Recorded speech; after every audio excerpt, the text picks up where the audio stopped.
Sassoon रुग्णालयाच्या 2 डॉक्टर्सनी अल्पवयीन आरोपीच्या रक्ताचे नमुने बदलले। डॉक्टर श्रीहरीकडून 2.5 लाख तर शिपाई घटकांबळेकडून 50,000 रुपये जप्त। तिन्ही आरोपींना 30 मे पर्यंत पोलीस कोठडी।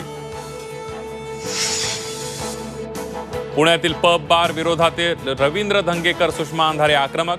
हप्त्याचं रेड कार्ड वाचून दाखवत एक्साइज अधिकाऱ्यांना विचारला जाब। हातात पैसे आणि खोके घेऊन महाविकास आघाडीचं आंदोलन। पुढच्या निवडणुकीत राष्ट्रवादीला 80-90 जागा मिळायला हवा, छगन भुजबळांची मागणी। तर आधीपासूनच काळजी घेतली जाईल, अजित पवारांचं आश्वासन। 2004 मध्ये राष्ट्रवादीचा मुख्यमंत्री केला असता तर पक्ष फुटला असता।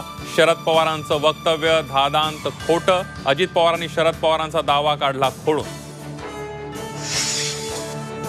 विधान परिषदेच्या उमेदवारीवरून महायुती आणि महाविकास आघाडीतही पेच। ठाकरे गटाकडून परस्पर 2 उमेदवार जाहीर।